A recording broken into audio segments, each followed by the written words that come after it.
Hi, so I am Kara Beasley. I am a neurosurgeon. I practice in Boulder, Colorado. And my subspecialty, or I'm fellowship trained in what we would call functional and restorative neurosurgery.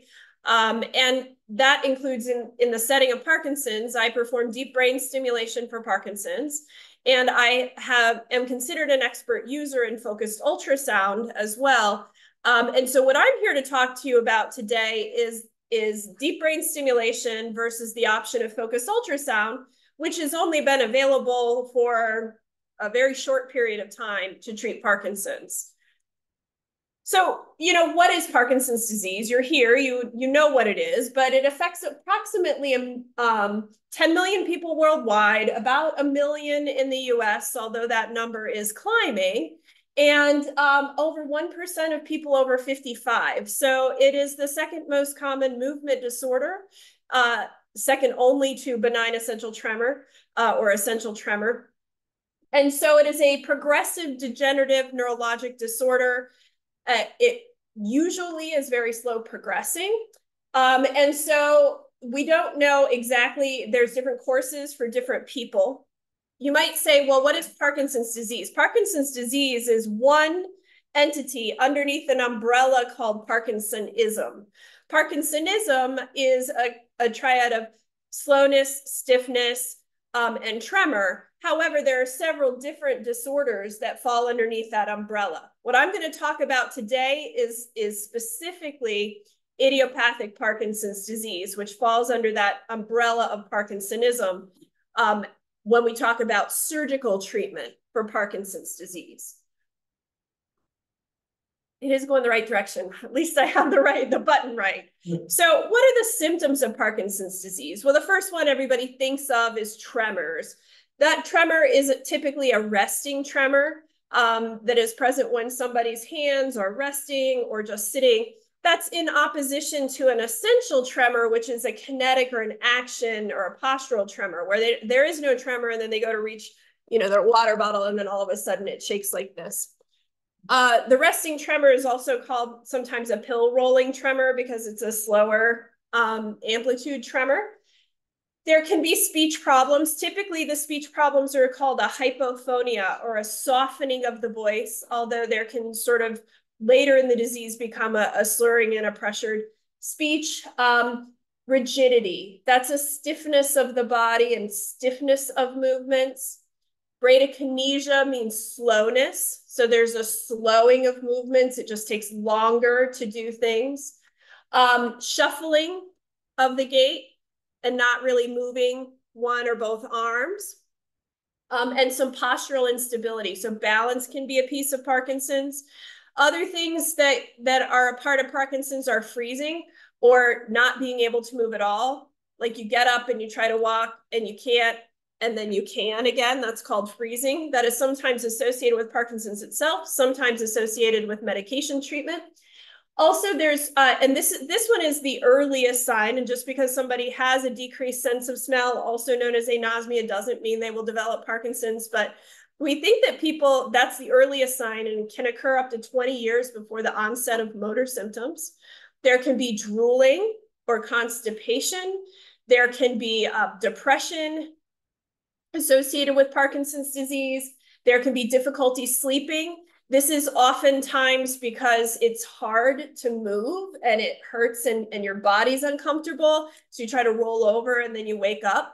There's also something called REM sleep disorder or REM sleep disorder. Those are folks who act out their dreams, punching and kicking and other things, so much so that sometimes if they have a spouse, they have to sleep in a different room because of the REM sleep disorder. There's also, we already talked about the bowel dysfunction or constipation, but there can be bladder dysfunction. There's generalized bodily fatigue and pain. If it is harder for you to move, it takes more energy to move, your body can just be uncomfortable. And then there are all kinds of non-motor symptoms as well that are in addition to these, but these are the big ones that people will talk about. Cognitive decline can be one of those as well. So what are the treatment options? Well, the first one is exercise. And guys, I cannot emphasize enough that exercise is something, we all know it's what we're supposed to do for our cardiovascular health and all of those things. But in Parkinson's, the data is overwhelming that folks who exercise have a overall better quality of life. It can help reduce tremor. It can help you move quicker and move faster. The best data out there is on cycling for Parkinson's.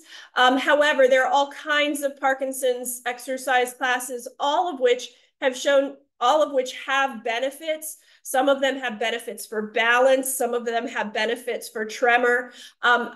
I cannot emphasize enough that if you do nothing else for your Parkinson's today, that you go find a Parkinson's specific exercise class, whether it is Pedal for Parkinson's or Rocksteady Boxing or Parkinson's Boot Camp or Dance for PD, any one of those or a myriad of others, Silver Sneakers, etc., will really, really help you live better and live well every day, not just for your heart, but for your Parkinson's. Then there's medication. And usually the first line treatment for newly diagnosed Parkinson's patients is carbidopa-levodopa. Also, its trade name is Sinemet. When we talk about what Parkinson's is in the brain, there's a part of the brain called the substantia nigra. And those cells in the brain make dopamine. And so in Parkinson's, those cells die off. And so you don't get enough dopamine. So what we do is we replace it with a drug called carbidopa-levodopa, and that is intended to treat the motor symptoms. So the cardinal symptoms is what we call them: tremor, stiffness, slowness. Now, there are a whole slew of other medication classes that we also use, but like the classic one is Sinemet. Sometimes people can't tolerate these medications. They can cause nausea, they can cause lightheadedness. And so there are other classes you can try. Some medications have side effects of compulsive gambling, if you can believe it, but it is a real thing. No, it truly is. It's a real thing, Requip. And then there are medications to treat specific symptoms of Parkinson's. So for instance, there are medications to treat non-orthostatic hypotension, so low blood pressure or blood pressure that drops. So, but what you really get when you first start is Sinemet and its longer acting cousins. There have always been ablative surgeries, and focused ultrasound is considered an ablative surgery. What does that mean? Well, what you do is you find a target in the brain, and there are two targets in the brain in general that we treat Parkinson's with. One is called the STN, or subthalamic nucleus. The other one is called GPI, or globus pallidus internus. And the old way we used to ablate is we used to drill a hole, put a wire into that space, burn a hole with the wire, or we would use radiation to burn a hole in that spot, disrupting the abnormal signals. You think of the brain, it's one big electrical circuit. So we disrupt the abnormal electrical signals that occur with ablative technologies.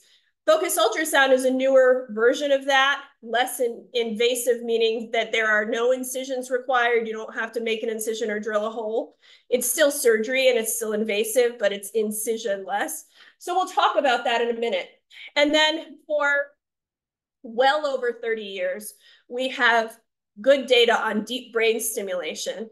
And I'll talk about what each of those are, but deep brain stimulation is essentially where we place a wire into one of those two spots, controlling that electrical circuit externally with a battery, wires buried under the skin, battery in the chest wall to control. And then at the end of the day, no matter what surgical treatment one chooses, if one chooses one at all, there are several neurorehabilitation programs that I also encourage people to pursue. LSVT, Big and Loud. So all of those can help folks with some of the other symptoms of Parkinson's, and everybody should really get themselves hooked into a neurorehabilitation program as well, particularly in an area like Colorado. At least in the Denver, Boulder metro area, we have such rich and profound resources for folks with Parkinson's. I know it's a little bit harder if you live in rural areas, and this is going out to folks who may live in rural areas, but there are resources available. You can get online exercise classes, you can do online LSVT, so there are ways to access that. the biggest thing is you have to advocate for yourself. If I can tell you one other thing, nothing else today, is be your own advocate. Because sometimes a physician will be very overwhelmed, or they may be a little bit more conservative, and they may not mention some of these options to you. And so it is in your best interest, advocate for yourself and be as educated as possible, which is why I give you kudos for being here today and listening and watching this. So let's talk about deep brain stimulation, because in general, deep brain stimulation is what we have been doing for Parkinson's for over 30 years.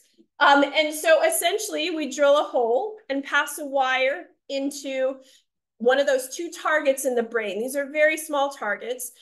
Sometimes we listen all the way down. It can be done awake. It can be done asleep. My bias is that it's best done awake, but there are other folks who their bias is that it's done asleep. But anyhow, we pass that wire in, and that we can then deliver electricity to the brain to override those abnormal circuits. It's then tunneled underneath the skin, and it goes to a battery. That implanted battery is an example that goes in the chest wall, kind of like a pacemaker that will run. Most batteries now, although there are some what we call primary cell, most of them are rechargeable so that you can get longer generator or battery life.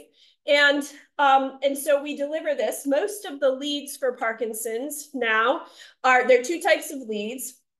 One is the one you see on the top. The lead is the electrical wire. It has just circles or rings of electrical contact, so it can deliver electricity essentially in a ball. We can do some special things to make it different. The one below is the one that I think is best for Parkinson's, and it is what's called a segmented lead.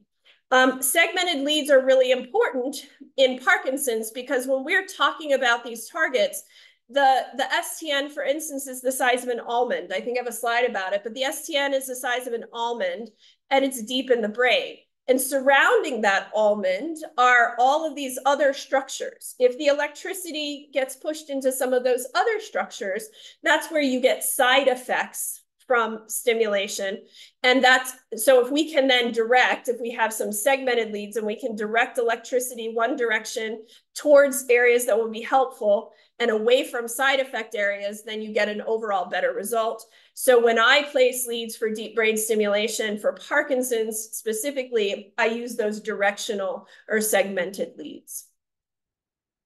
So, what happens? Long-term medications, as you start, they work, right? You take the Sinemet and it works, and you have what's called on time. On is when you're feeling good from your Parkinson's medications. And that's usually pretty steady. But then what happens is it wears off. You take another dose, and then you have to wait for it to come on again. And then it's pretty steady. It wears off, and you take a few doses a day.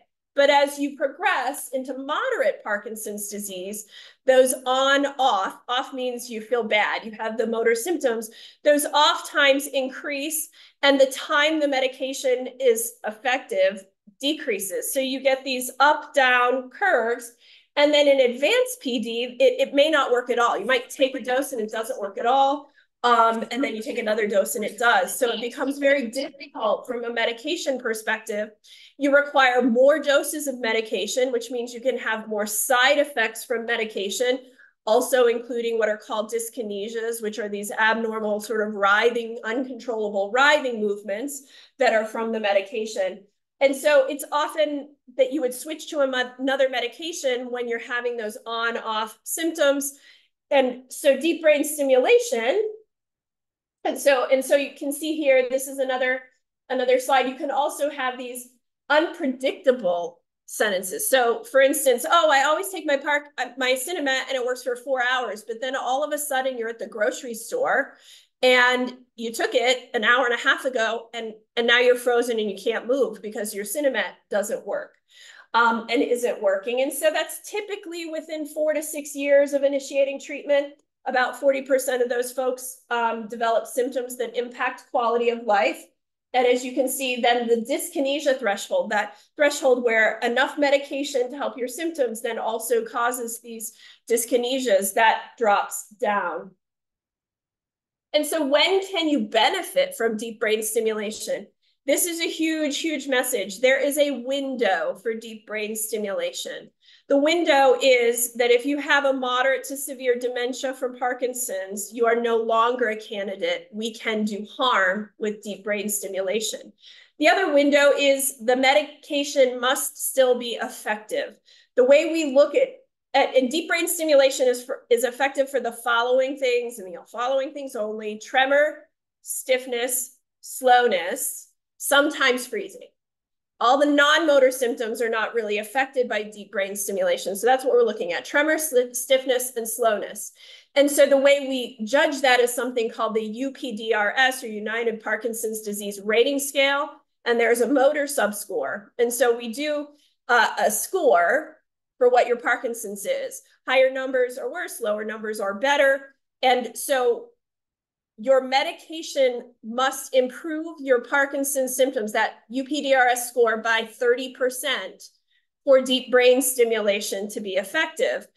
That's with the exception of tremor. Tremor predominant symptoms, tremor just gets better. So if your tremor doesn't get better with your Cinemat, but everything else does, we can still do deep brain stimulation. Or if you only have tremor, you can always do deep brain stimulation. So the way we do that is we have you come in feeling terrible. You're washed out of your medication. You're awful. You're as bad as your Parkinson's looks. We give you that UPDRS scale. We do that testing. And then you bring your meds with you and you take those medications. And about 45 minutes to an hour later, when they have kicked in, we repeat that score to see if we have that decline. So here's the thing about the window. If somebody falls outside of the window, so sometimes we'll hear, oh, well, I'm going to wait till there's nothing else left. That might be too late. Whereas if you didn't wait, you could have your deep brain stimulation. And even if you developed dementia, even if you developed medication that's no longer effective, you would have had the deep brain stimulation to be able to be effective for you. So who's a good candidate? Somebody whose medication still works, who is starting to have those motor fluctuations, those increasing on-off times, that unpredictability of medication, folks who have tremor that doesn't get better with medications. And we are now finding that earlier is better. So it's not that you get diagnosed with Parkinson's and somebody should just put a DBS lead in you or do focused ultrasound. But we used to say you had to have symptoms for at least 5 years. Now we have some data that shows that it's safe when people are at 2 years out getting motor fluctuations. So really, and you have to be healthy enough to have surgery. And so those are the other criteria. So you're no longer a candidate if you can't have surgery, if you have late stage Parkinson's where meds don't work, or if you have cognitive decline. And the worst thing in my world with Parkinson's is that somebody will come to me completely debilitated.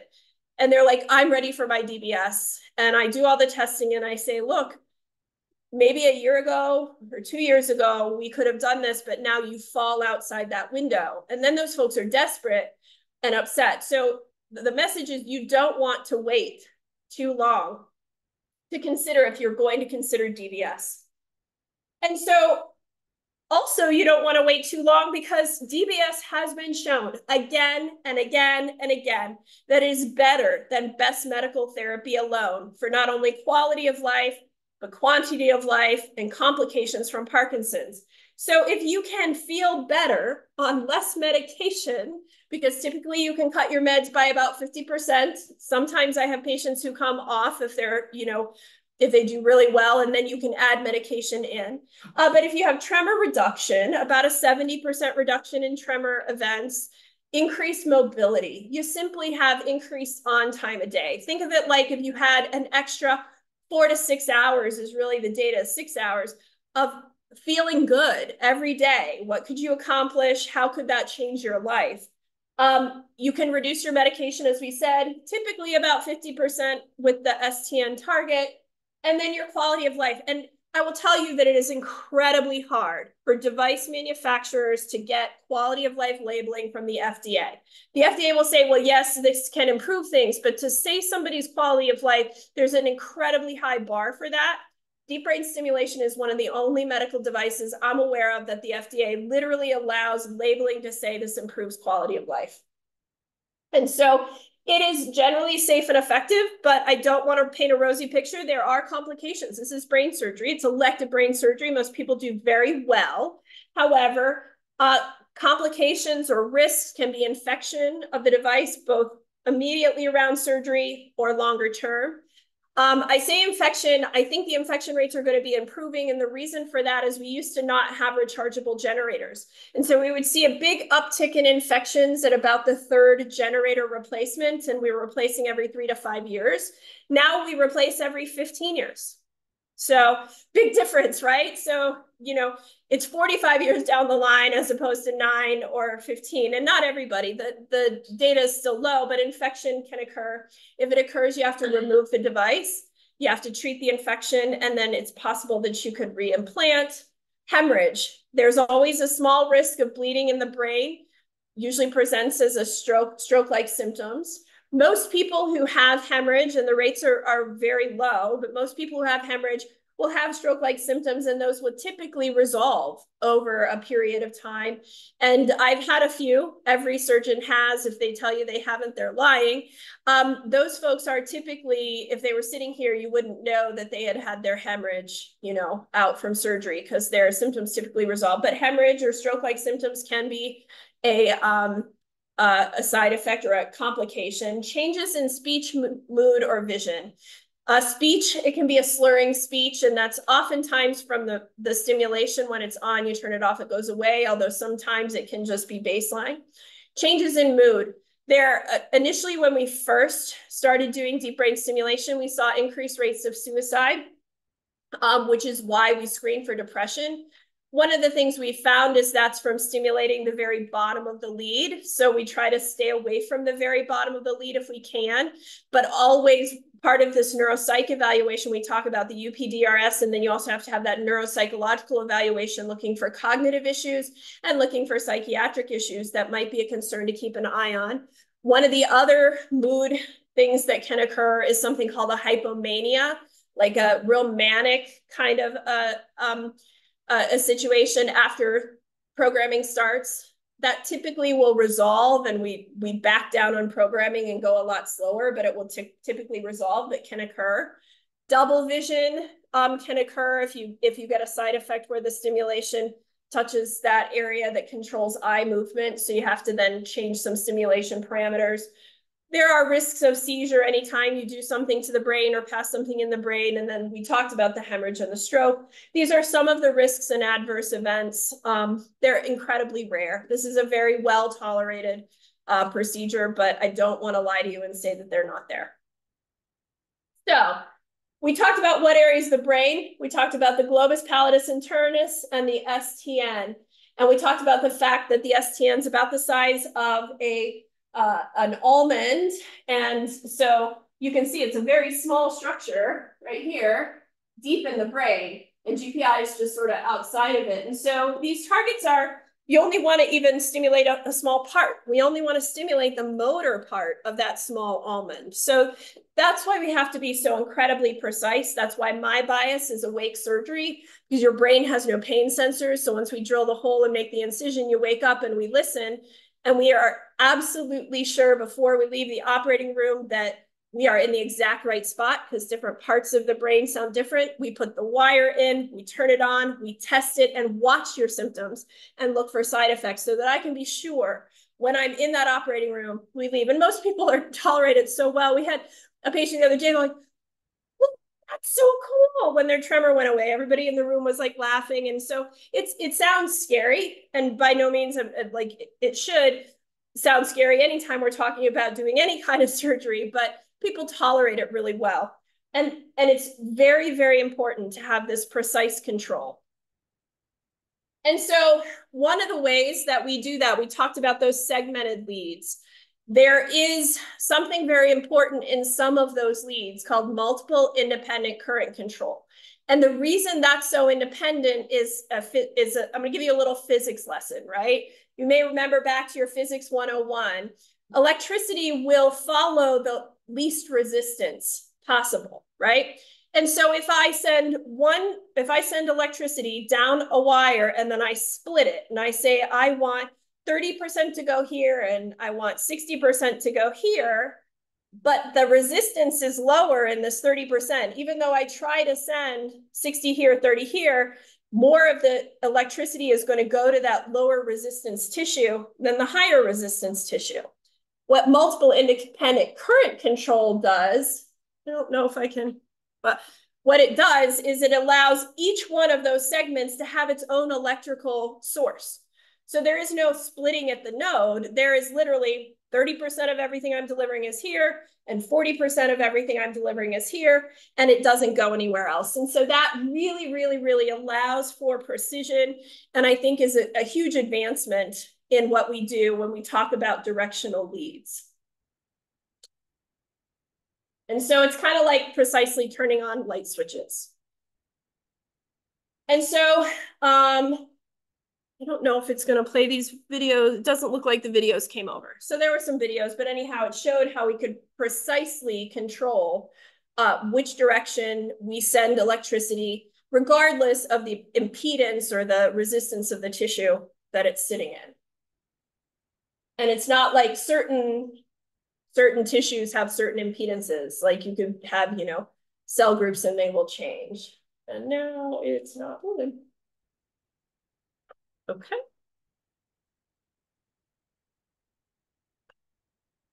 Yeah, I guess it's. So single source, MICC, beating the dead horse as that were. So another advanced technology that is available with one of the systems on the market is called closed loop deep brain stimulation.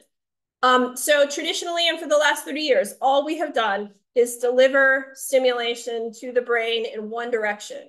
You get this much electricity, you shape it however you want to shape it. With closed loop, there are some biomarkers, particularly something called the beta band.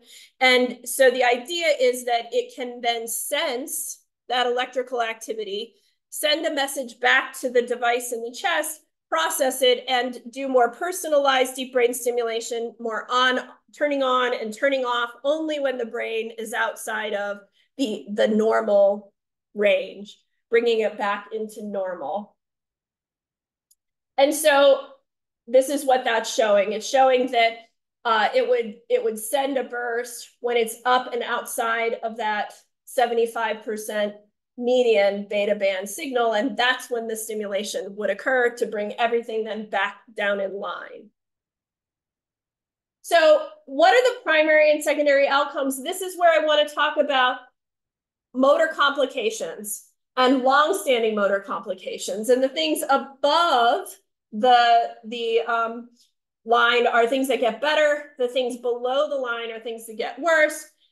Dark is deep brain stimulation. Light is medication alone. Pretty much in almost every category of recent onset motor complications, deep brain stimulation makes things better than medication. And in a couple of categories, medication makes things worse. There's only one change in daily levodopa equivalent dosage that got worse. Well, that's not worse. That means they're taking less medication, right? And so if you look at the longer standing motor complications, again, deep brain stimulation just really holds an improvement over medication alone all along. Again, that one on the far right is the dose of medication. Why is that lower in long standing than short standing? Because this is not a cure for Parkinson's. Parkinson's progresses. And so the advantage is you can cut your medication. And then as your Parkinson's progresses, you can use deep brain stimulation. And then you have much more room to add medications in that you may need without those side effects. This is a 24 post implant. Again, it's simply just showing that people do better over an average duration of years, 26% improvement in recent onset. And so again, yet another piece of data that shows that we get significant improvement, better than medical therapy alone, with deep brain stimulation. So better on time, less troubling dyskinesias, overall better quality of life. So that's deep brain stimulation. And the other advantage of deep brain stimulation is it's adjustable lifelong. And I didn't put a slide for that, but if your Parkinson's progresses and you start having more symptoms, what we can do is we can change the stimulation. We also have ways that we can personalize specifically to your brain anatomy, the stimulation, and really shape that field. So it is something that throughout a person's life with Parkinson's, no matter how bad their Parkinson's gets, we can continue to deliver that electricity, continue to keep their Parkinson's symptoms better than they would be if they were not on DBS and only on medication lifelong. So MRI guided focused ultrasound. It is an ablative procedure. And so essentially, this is what it looks like. So it's done in an MRI scanner. It is done awake. We, just like in DBS, we put a frame on your head. We put you in this little device here is the head coil. We have to shave your head, and we start bathing your head in cool water. Oh, looked like that was a video that didn't show up. There we go. So we put this bladder over your head. We place this frame, which gets screwed into the skull with a little bit of anesthesia medication. You're awake. That bladder holds the water in, and we start bathing your head in cold water because that's the medium. It cools. We deliver anywhere between 700 to 1,100 different sources of ultrasound from all around that helmet into the brain. As ultrasound passes through the body, a single source, it doesn't really damage anything. It's how we look at babies when they're born, etc. We look for blood clots in the legs. It's not damaging. But when you take 700 to 1,100 of them and you focus on one spot, then you heat the brain up or the tissue up in that spot and you destroy that tissue. It's kind of like if you, an ant's crawling around in sunlight, but then if you take that, it's a horrible analogy, but you take that magnifying glass and you focus it on the ant, you can light it on fire. If you've had little kids who do that, I'm not advocating for it, but that's the easiest way to think about it. Just like that. You can burn a hole in paper. Maybe that's a better analogy. And so we deliver, when we deliver this, we deliver low dose. So we're going to centigrade, and we can see in real time, not only the exact spot in the brain that we are heating up, but we can see in real time how hot it gets. And so right around 42-ish, that's our localizing, so we can make sure we're in the right spot. This is an essential tremor patient. You can see we're localizing, and then at around 50 or just sub 50 degrees Celsius in that spot, we can start to see enough that we will watch the tremor for essential tremor for Parkinson's to go away. We'll watch those symptoms go away and look for side effects. That's how I'm sure I'm in the right spot. So that focused ultrasound is an advantage over other ablative procedures because I don't have to do an incision, and I can be absolutely accurate. I can shape the size, I can control the size, and I can be sure I'm in the perfect spot. So there's an advantage to focused ultrasound there. And then you deliver the very high energy treatment, and that's at over 58, ideally around 60 degrees centigrade. And so the procedure itself takes anywhere between an hour and a half to 2.5 hours.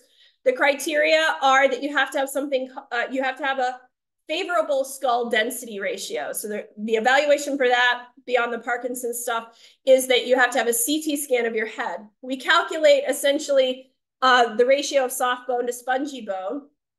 That number has to be, it means nothing to you, but it means something to us, really should be 0.45 in some insurance jurisdictions, but 0.4 or greater.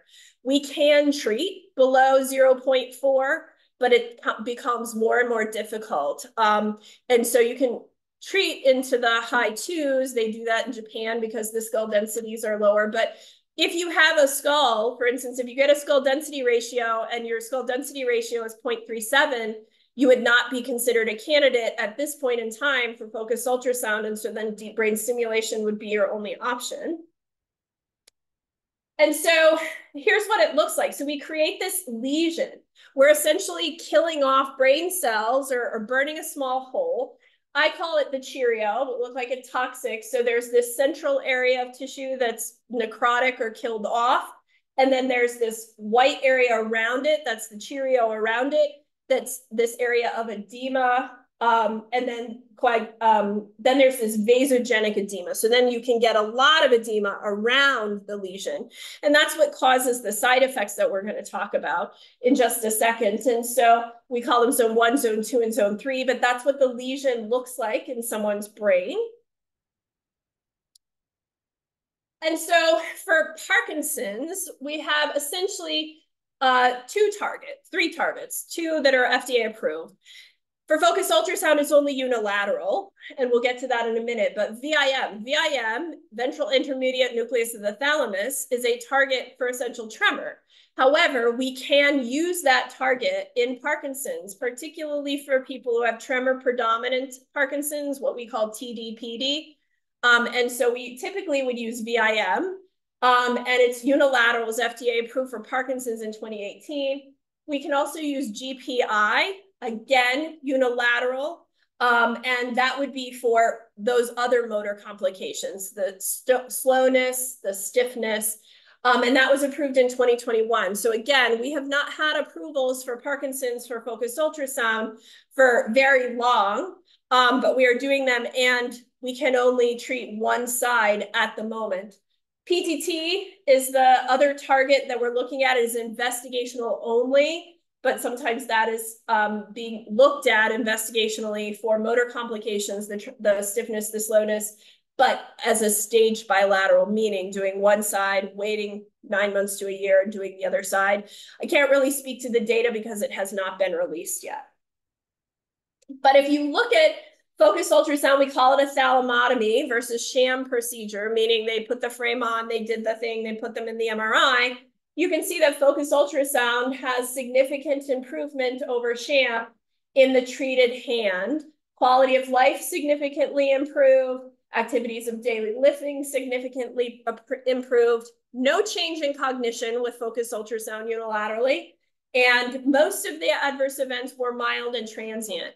However, some of those adverse events were finger paresthesias, so tingling in the tips of the fingers, oral facial, so right around the course of the mouth. But the big one with focused ultrasound, at least for VIM, is balance and coordination. And so most people will get a balance and coordination difficulty after focused ultrasound. It typically resolves, but it can take quite some time to resolve. And there are a not insignificant percentage of folks who end up with a long-term side effect that's not reversible. You burn a hole, you burn a hole. Try moving it 2 millimeters to the right, can't do that. Try making it smaller, you can't make it smaller. And so the disadvantage is, even though we can accurately look at this, is one, that it's unilateral, and two, that it's non-reversible. And so this is the GPI data published in the New England Journal of Medicine. And like you can see, visual disturbance, facial weakness, dysarthria were the adverse events. And there were 30 of 39 patients who maintained a treatment response, which is super important at 12 months. Because it hasn't been out very long, we don't have 30 years of data, right? We can say, well, it's maintained at 12 months, but we don't have data for decades and decades. And they maintained a response on the UPDRS. And so this is the PTT data. And so there's an ongoing trial at clinicaltrials.gov that people can enroll in. You'd obviously have to travel to a center that is actually participating in this.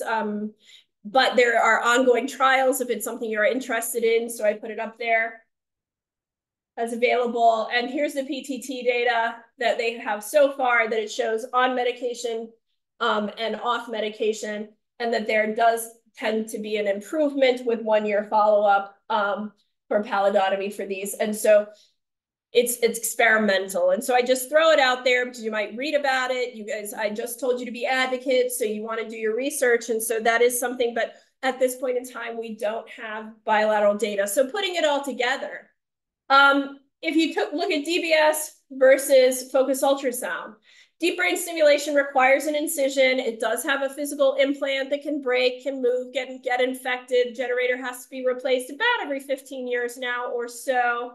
You have to wait. It's not same day results. So you have to have the leads placed, and then you have to have the generator placed in a separate, and then you have to turn it on. So it's not instantaneous, but you can lifelong adjust it. We do know that there's longevity for DBS lifelong. We don't know that for focused ultrasound.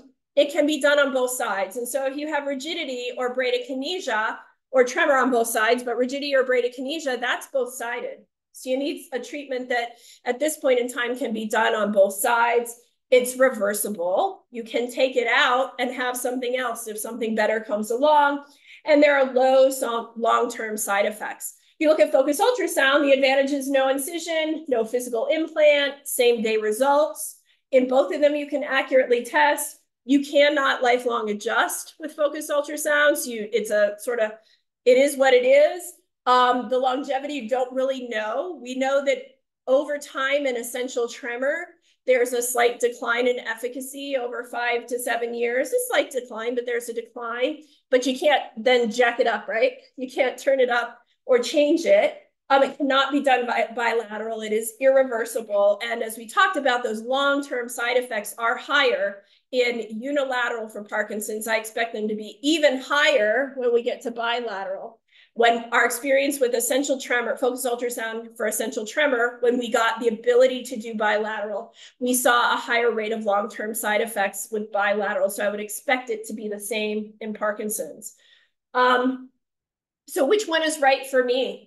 Well, each person is very different. And so you have to look at what your goals are. You have to look at what your symptoms are. You have to look at where you sit in your disease. And so for deep brain stimulation, we have to be within that window. You have to have no contraindications. So for instance, if you have an infected knee implant, you have to be on lifelong antibiotics. Putting a wire in your brain that could get infected, you're on lifelong antibiotics, probably not a great idea.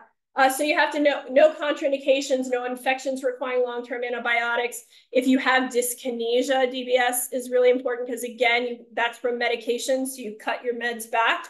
And you have to be able to return for programming, although it's possible that could change. We now have wirelessly programmed pacemakers. It's possible in the future, but currently you have to come to somebody's office. So if you live in a very remote or rural area, you would have to then travel for programming sessions. For Parkinson's, usually takes 3 to 4 programming sessions to really dial things in, and then you only need adjustments when things are progressing.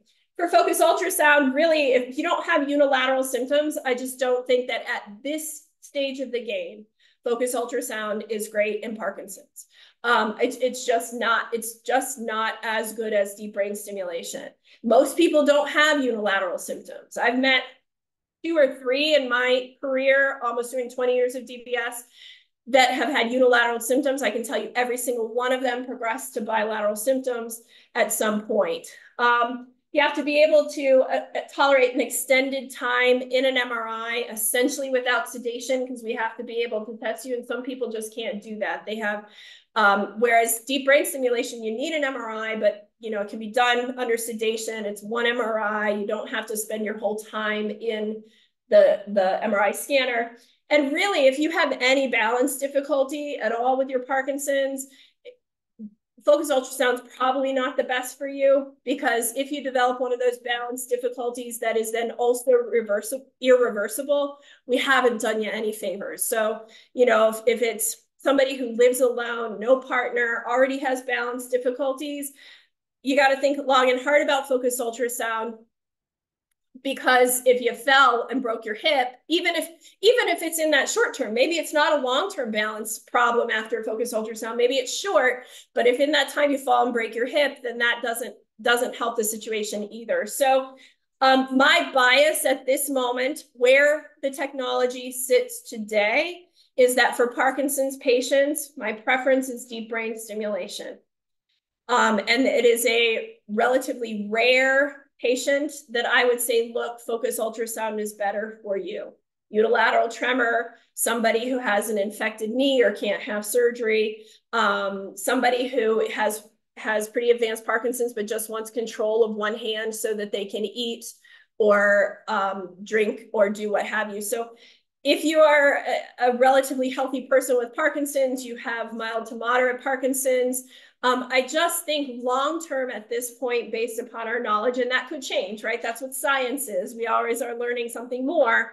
You're probably better off with deep brain stimulation. That is my bias, and I have experience with both. So that's kind of why I can speak to both with actual real life experience where that's concerned.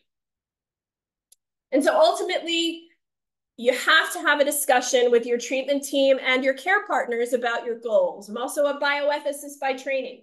And so goals really matter. What do you want to do after surgery that you cannot do today? We want to meet those goals. We want to make sure that we give you what you want out of your treatment because it's an elective treatment, right? I firmly believe you will live better, live longer, have a better quality of life with surgical treatment, but we want to make sure that those expectations are met and it's not a one-person decision. This is a team-based approach with neuropsychology doing the neuropsych evaluation, your neurologist doing your medication and very likely your programming, your surgeon having experience in one or both types of surgery, and your care partner, what's going to work there. This is a team. Everything in life should be a team, but this one really is a team-based approach. And so your job is to assemble the best possible team around you that you can, the one you feel comfortable with, and then advocate for yourself. Yeah, I'm ready to take questions now. This is my office number. Anybody can call my office and ask for an appointment for deep brain stimulation. You might or might not need a referral from your doctor, but we don't require one. I'm happy to talk to people, even if they're like, oh, I'm not sure if I'm ready. Happy to have that discussion. It's never too early to start thinking about it or talking about it so that you set up your plan. As you can tell, it's my passion. It's what I love to do. And so I could talk forever and talk your ear off. And so please, if you are interested, you can call that number and let them know you saw this webinar or you saw my talk and you'd like to talk to me. That's not a problem. But now I want to answer questions for the folks in the room. And do you have some online ones too, or no? Okay. If you want to, and we can try to get those videos. Oh, they were just really showing how we could shape the electricity. So like, it wasn't anything earth shattering. I just thought it was kind of cool to have some pictures to show you. So it's really, the world will not end without the videos. What questions could I answer? Does Medicare pay for focused ultrasound? Yes. It's different because it's a newer procedure. There's not really at this point a code for it. So sometimes payers can push back or say they will not pay for focused ultrasound if the skull density ratio is less than 0.4. And in some jurisdictions, because I didn't know this till I started doing it, some jurisdictions have different criteria for Medicare, which is odd. Some of them are 0.45, or at least were last time I checked it. But yes, it does cover, but sometimes we have to jump through hoops to get it done because there's not an actual like medical code for it. We use a radiosurgery code. How long is that study been for the focused ultrasound? So I think they have 3-year data out for VIM, and they might have 5-year data out yet. I know they were coming out with some. The PTT data, that was just preliminary stuff. And so definitely we have 3-year at this point. What is the approval process for doing either of these? You mean from a surgeon for insurance? Yeah. So for deep brain stimulation, you have to have a neuropsych evaluation. You have to have that on-off testing that shows 30% improvement. And you have to we have to show that you have these motor fluctuations. But pretty much for deep brain stimulation, like I don't really have any problems. It has been out for 30 plus years. 1992, I think, was the approval for DBS in the US. Yeah, I think that's right. Maybe 98, but either way, right around 30 years. So we really don't have many problems for approval for deep brain stimulation. Focused ultrasound, again, typically we can get it through, but every now and again, a private payer will be like, yep, no, it's experimental, even though it's not. It's been out in Europe for nine or almost 10 years, in the US for about 7, at least for essential tremor. And so, but it is a little bit harder with focused ultrasound. And so we submit it, we give them all the evidence, we do all of the things, and then if they say no, then we fight them and we call them and we do our peer review and we say, here's the reason why, here's why we're doing this over this. And you know, you try to get it through, but it's definitely easier with DBS. How much time on taking medications is necessary to be able to demonstrate? There's not a set period of time, but typically we would say a couple of years of Parkinson's symptoms. But sometimes people have had Parkinson's symptoms for way longer than when they were diagnosed, right? People get, especially younger people, get blown off, oh, it's not that, or it's essential tremor. But even then, it usually takes a couple of years for those motor fluctuations to kick in. And so would I do DBS or focused ultrasound on somebody who is just diagnosed with Parkinson's? The answer is no. I wouldn't. And so they'd have to really start having those motor fluctuations or unpredictability. Or conversely, somebody who just has such terrible side effects from them all that we have nothing. But one of the concerns with deep brain stimulation, at least, is there are a couple of other things under that umbrella of Parkinsonism that are not Parkinson's that can do a little worse with deep brain stimulation, for instance, Lewy body dementia, progressive supranuclear palsy, MSA. Those are some of the other things under Parkinsonism. And so they usually declare themselves, they're much more rapidly progressive. They usually declare themselves quicker. And so we really want to give a little bit of time now. So we used to say 5 years. Now we say 2.5 or so is really kind of where we're comfortable based upon the data we have now. Every surgeon's going to be a little bit different, but it's kind of, yes, ma'am. So why, and I apologize if I missed Don't it, apologize. I do understand that DBS is contraindicated if you have advanced Parkinson's.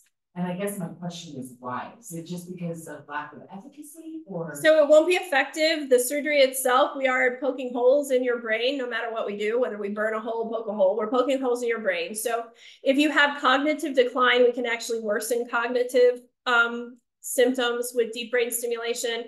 But then also, if it's that advanced, then you're not responding to medication. And DBS is essentially doing what the medication is doing. We're just doing it electrically. And so it would be contraindicated because if the meds aren't working, then we're not going to be able to make that better. With the exception of tremor, we can make tremor better, whether meds work or not. Also, usually with advanced Parkinson's, you have a lot of other things going on. And so just the surgery itself, the general anesthesia, the going through the surgery can make things worse in general. And so those folks would not any longer be candidates. There are other things for them, like the dual pump and other types of medications that are out there, but we really want to hit people when they're in that window so that you have the ability to access the best possible therapy that we have for Parkinson's at the moment while you still can. Is age a factor for DBS? Yes and no. The reason I say, we used to say 75 was our cutoff. I practice in Boulder, Colorado and Denver, Colorado, right?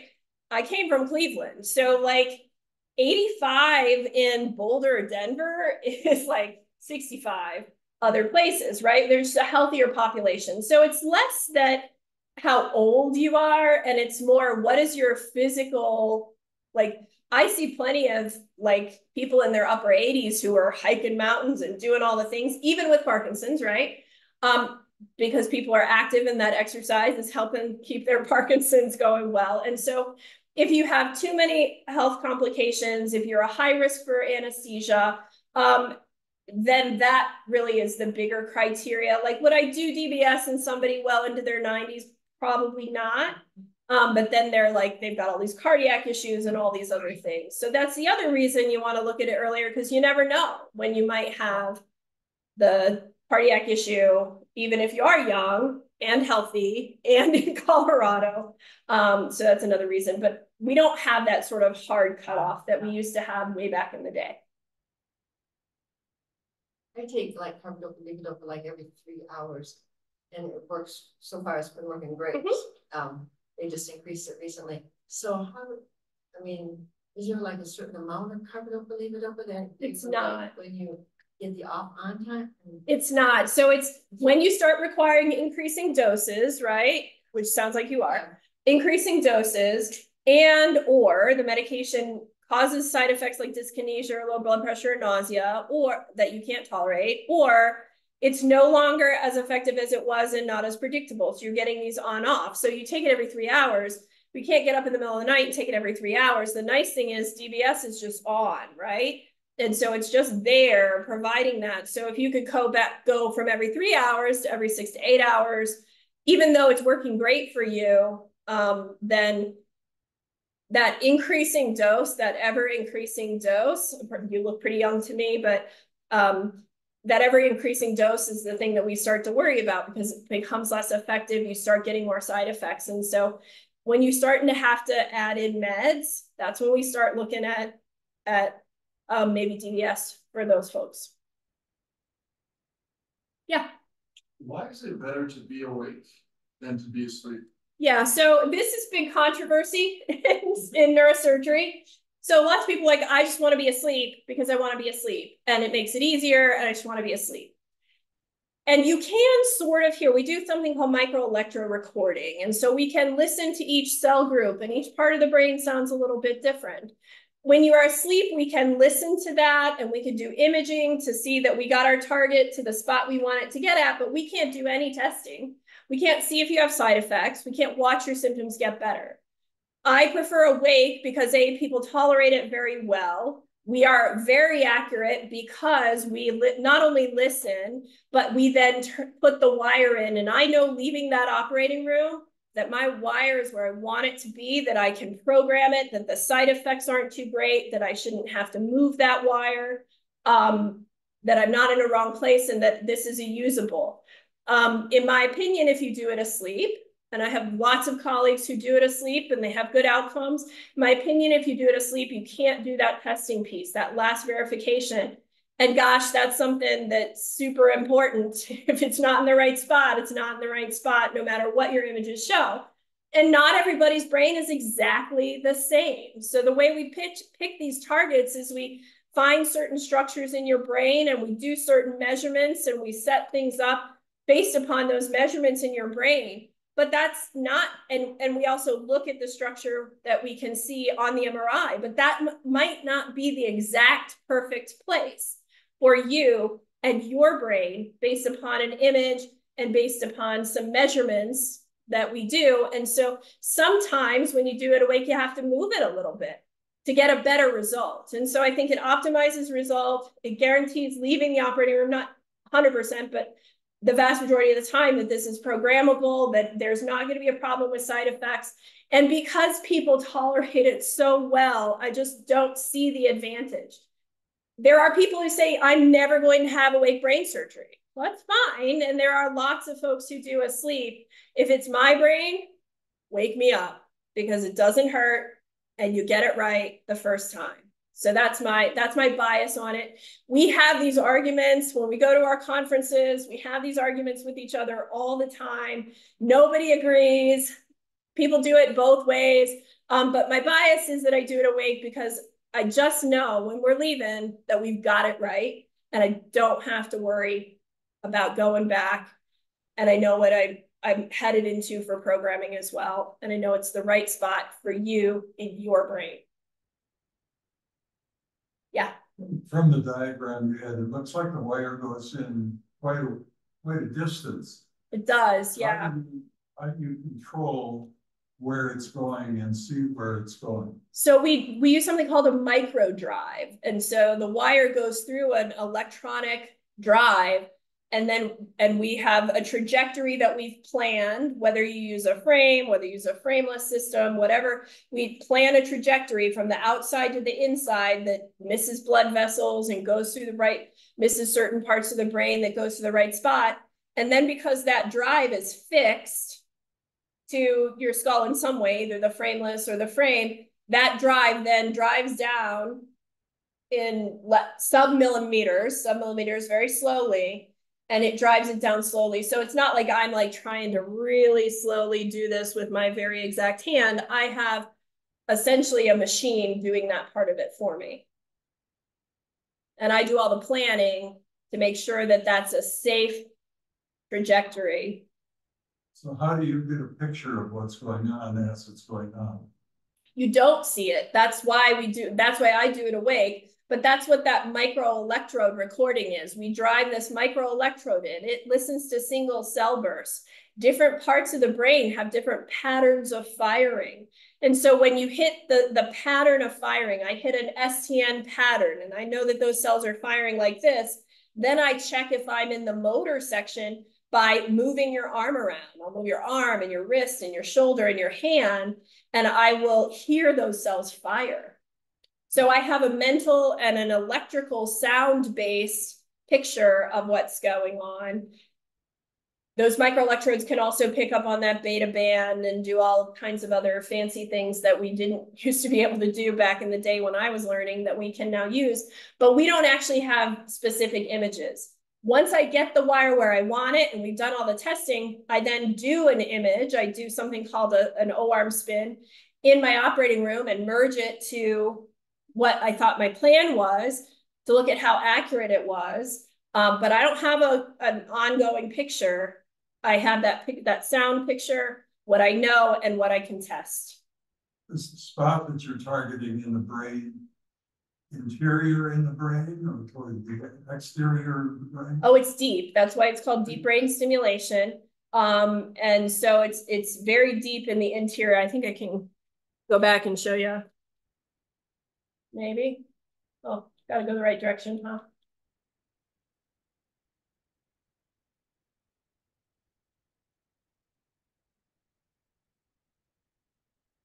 Almost to it. So here's the sound, the electrical that we can get, but it's not really the sound, that's the beta, but where's the picture?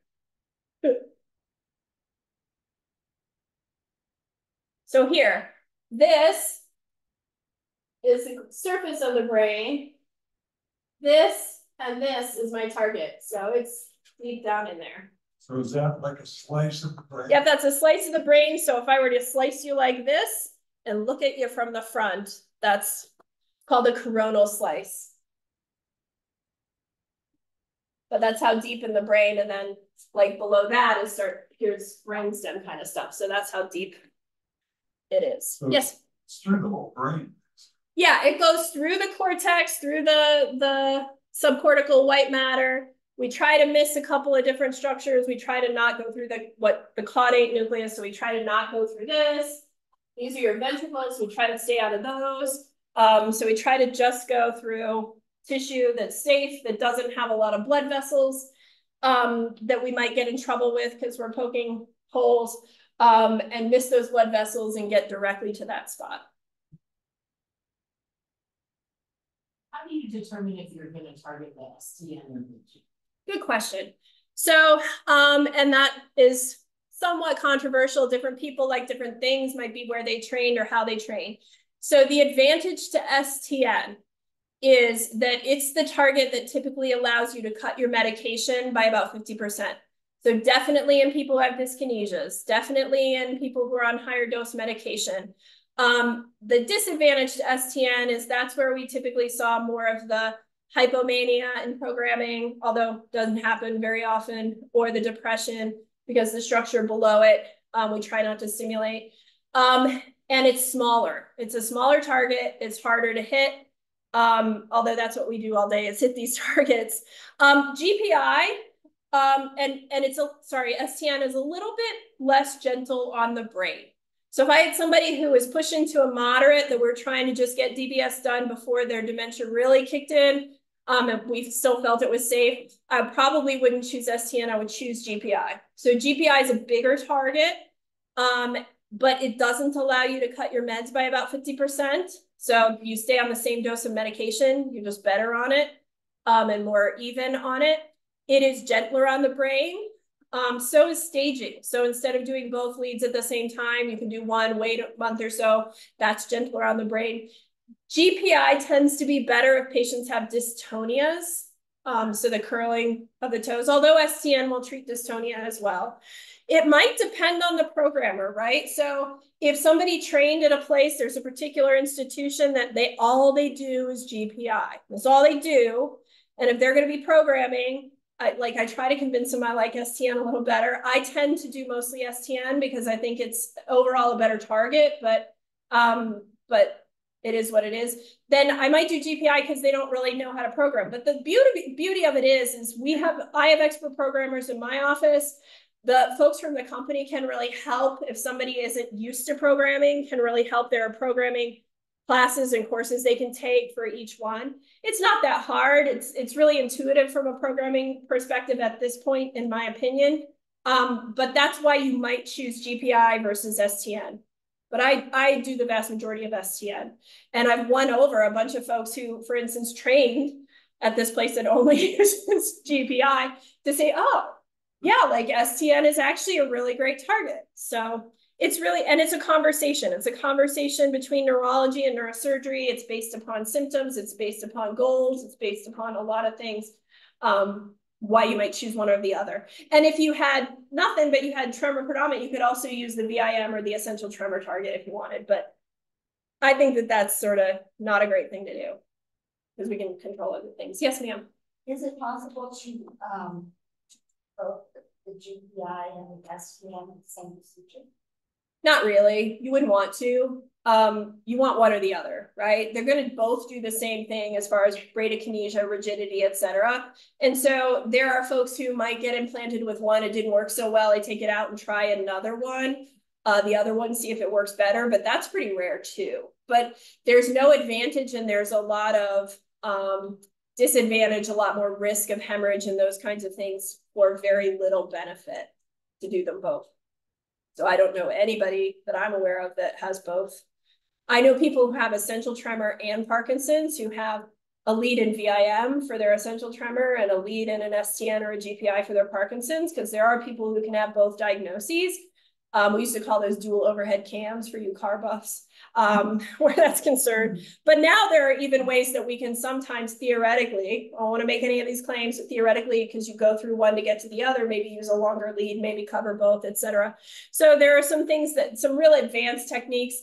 And that's why I say that you should really, if you're going to do either of these procedures, you need to go to somebody who is a fellowship trained functional neurosurgeon, somebody who has done a fellowship. So that's extra training after residency. So you do your 8-year residency, 7-8-year neurosurgery residency. Sounds like torture it is.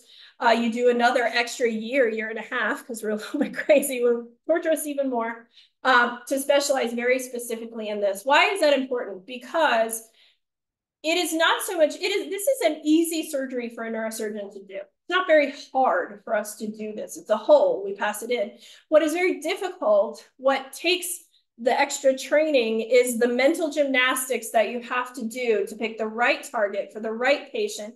If you aren't hitting your target, because that can happen, deciding where you go, understanding that anatomy, which is very complex anatomy, so deeply that you know where to make that next move so you can minimize poking holes in the brain, you can solve your problems. And I firmly believe that fellowship trained functional neurosurgery, and of course I am a fellowship trained functional neurosurgeon, so I have a bias, that's the best place to go for this type of neurosurgery. And then the other thing that's really important is you want to, for Focused Ultrasound, be at a center where a fellowship trained functional neurosurgeon is doing the procedure. There are centers around the country that have other folks. Again, my bias is this is a neurosurgical procedure. We might not be cutting the skin, but we are most definitely screwing something to your skull and we are burning a hole in your brain.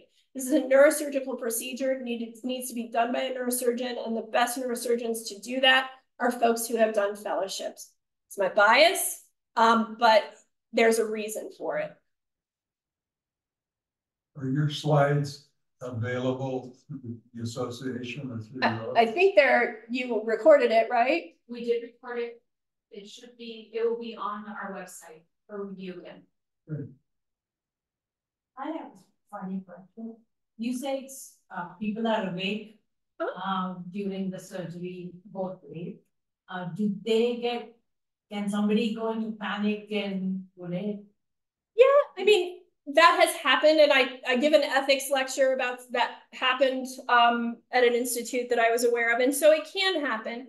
And so we try not to sedate you. So for the actual drilling the hole and for the actual making the incision, you're so sleepy you're snoring. So really, from a pain perspective, that painful part, it's when we wake you up when we start poking the brain or driving into the brain, because your brain has zero pain sensors. But that doesn't mean you're not like on the table, your head, is fixed. People can freak out. We can give a little bit of sedating medication, and in an emergency, we can just, put somebody out enough that they're not freaking out. We try not to, because what we're listening for are those electrical signals, Right. and the medications that we use for sedation, Ativan, Versed, they suppress those signals. So then it takes away some of our ability to know where we are. But no, it can happen. It's pretty rare. I can't remember, gosh, 15, 16 years since I've seen a patient really have some sort of anxiety or a panic attack, etc. Okay. And we arrested it with just a little slow whiff, what we call a little whiff of medication. So they're still responsive and I can still get what I want, but they're calm. But it's been 15, 16 years. For me, at least. Yeah. Do you wear plane only during the procedure, or is there a time period after? Nope, on and off. You talk about focused ultrasound, everybody gets upset. Like, I actually shave the head for DBS as well. Some folks don't, but I just feel like it's easier, it's cleaner. You don't look like a cheetah with all the different incisions, like cheetahs with spots. Women in particular, but I gotta tell you, like, I have so many patients, like, especially like you have to with focused ultrasound. It's not an option because the hair will deflect the ultrasound waves, right? If you have all these unusual hairs, you need the smooth surface. So many women in particular are like, I'm never growing my hair back. Are you kidding me? This is like so easy. It's so cute. I put on a pair of earrings, a little lipstick, my eyes pop. They love it. Like, it took them a while to get there, but they're like, I am not going back to that stuff. So it sounds intimidating, or they wear beautiful scarves, or you can wear a wig or a hat or what have you. But I know that that's an impediment to having the procedure, particularly for women. Men, not as much, because you either have accepted your hair is going to go away or it's not. But sometimes for men too. I had a male patient who was like, I don't want to do that. And I was like, well, we can't do it without. And then his girlfriend was like, wow, look at the smile. I never noticed. So my point being that I know it seems like an impediment, but hair grows back. It's going to grow back if you want it to. A lot of people don't. Yeah. What are the biggest risk factors for an individual who has Parkinson's and is considering GBS, but they have or are experiencing early onsets of dementia? It's that if you are having a mild to low moderate cognitive decline, you are still a candidate. If you have a moderate to severe dementia, you're not. And so it's really doing it before that develops. So sometimes people will come to me and they're like, they're the ones who I waited till the end. Somebody said I shouldn't have brain surgery till the very last. And now they're pretty demented. And then I have to say, well, I cannot do this. I will make you worse. If I had seen that patient and then in talking to the family, well, what was this person like a year ago?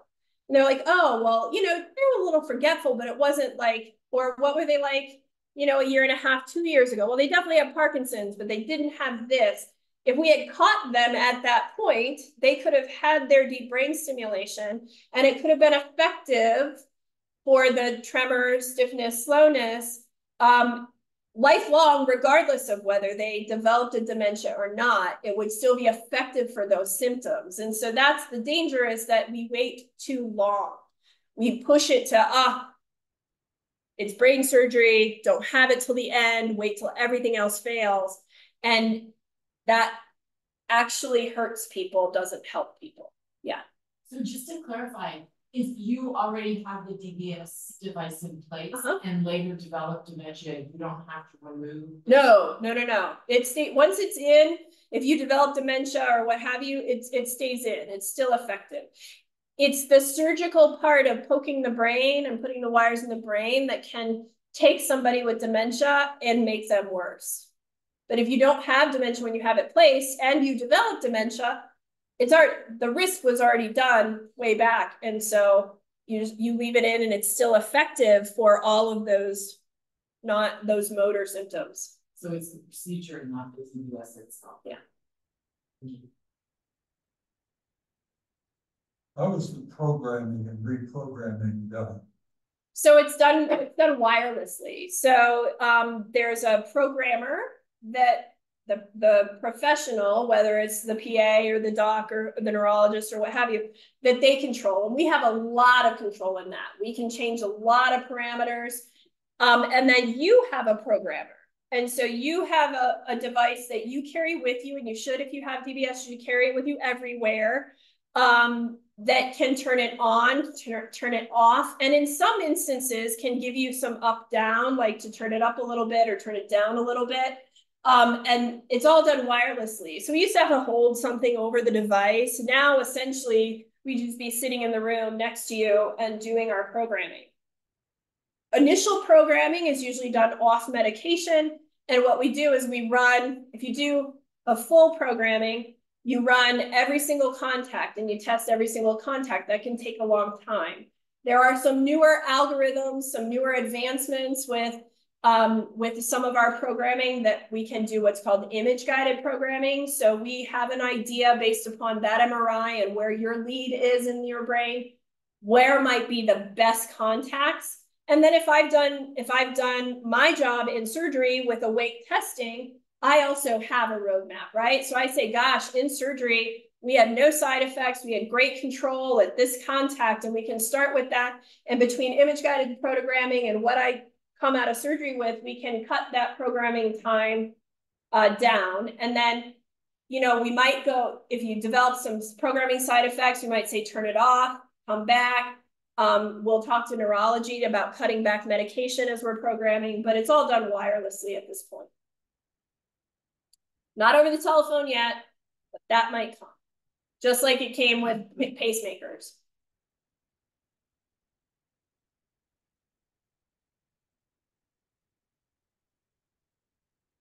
I had always heard that DBS doesn't necessarily improve symptoms, but it just keeps them at the level that they're at. Oh, that is an untrue statement. So that is a very untrue statement. It does keep you from having that fluctuation, right? So because you're getting stimulation all the time, or if you're using the beta band, maybe not all the time, but because you're getting that constant stimulation and you may be taking your meds, so you're still like staying at a steady state, but it hands and above improves tremor, stiffness, slowness over medication alone. And that's consistent. Dyskinesias and dystopia. So dyskinesias actually come from as a side effect of medication. So the advantage, and that's why I would choose in those patients STN, right?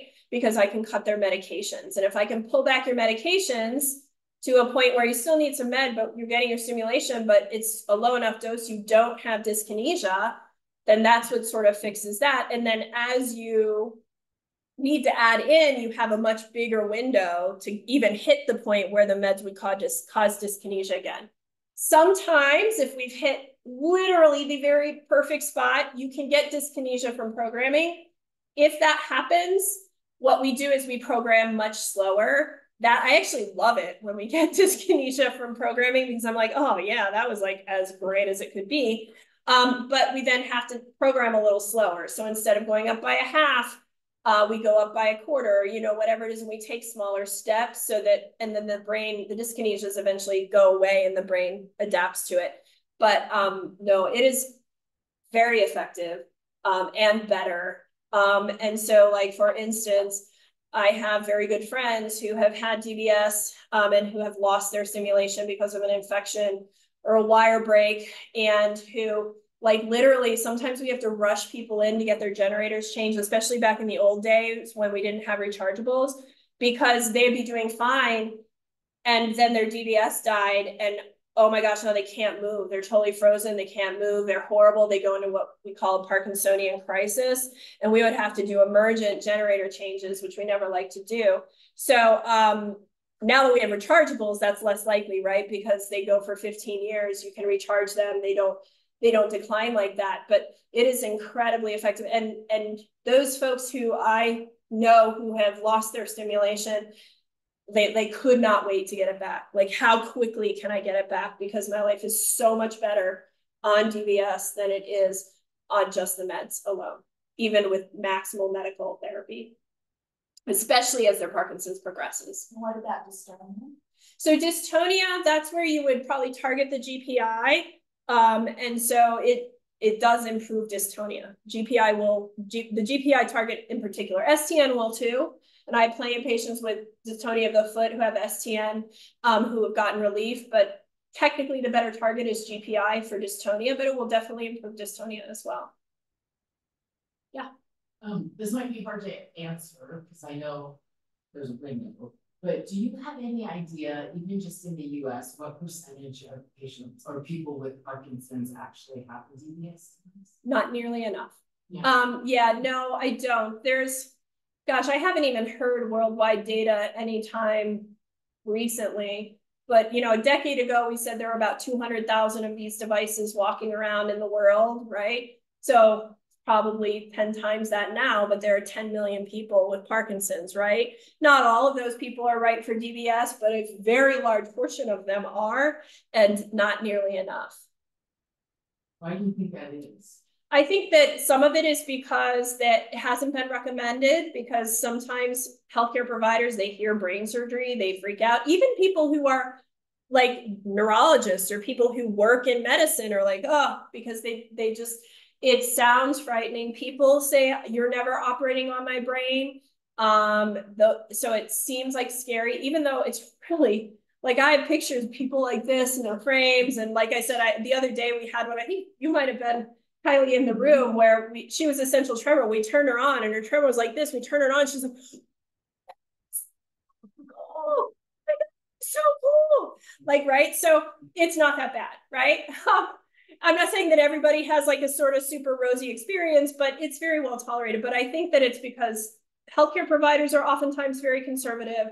Patients themselves are freaked out by thinking about putting wires in their brains or having surgery. I also think that access to care is hard. Everybody with Parkinson's should have a movement disorder neurologist. It's super important. Just like you should have a fellowship trained functional neurosurgeon, you should have a movement disorder neurologist, because we have a general neurologist, they're great, right? But as Parkinson's gets very complex, there are a lot of complexities, and a general neurologist has to know everything about everything, right? A little bit about everything. Somebody who does movement disorder, they know that.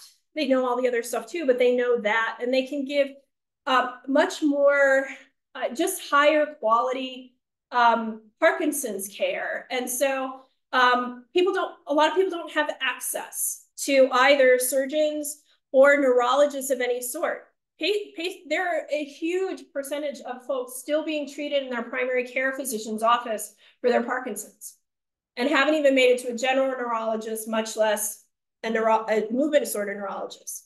If you look at access to neurology in general, that access is really hard. It can take 9 months to get an appointment with a general neurologist, maybe even longer for a movement disorder neurologist. And so people just give up. Or they live someplace rural. Like, it's 3, 4, 5 hours to get to a place that can do DBS or has a neurologist or has somebody. And so I think it's a combination of things, but much of it is that for a long time, like, it just sounded scary and people were just skeptical, and it's just not. Like, I truly believe that if I were diagnosed with Parkinson's, as soon as I started having those motor fluctuations, I would be on somebody's table, a fellowship trained table, but a table. Any other questions? Yes, sir. Whether it's Alzheimer's, frontotemporal, Lewy body, is there any form of dementia that would give you pause, or do you find that they're all relative if somebody's considering DBS? So DBS is only FDA approved at this point in time for Parkinson's, essential tremor, has a humanitarian device exemption for genetic dystonias, and for obsessive compulsive disorder. Anything outside of regular idiopathic Parkinson's disease is not a candidate. Now, we are doing some work. I sit on a couple of FDA panels, and, you know, I'm connected in the research community. There is work being done on other forms of dementia, and like Alzheimer's and deep brain stimulation, and also focused ultrasound. You might have seen a 60 Minutes recently, probably in the last year, with Dr. Ali Razai out of West Virginia, doing some focused ultrasound work with 4 Alzheimer's patients, et cetera. But deep brain stimulation is only FDA approved for those 4, and 2 of them, it's not a technical approval, it's called a humanitarian device exemption.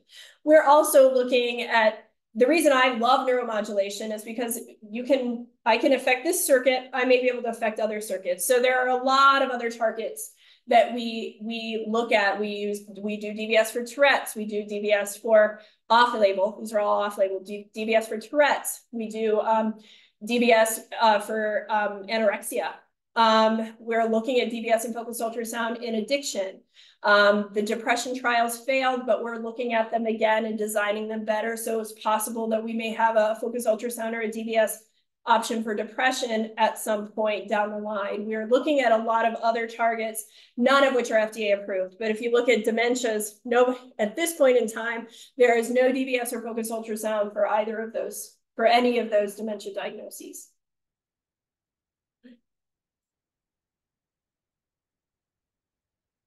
All right, well, thank you so much. It's great to have a little bit of time during my day out of the operating room and talking about something I really love and I'm very passionate.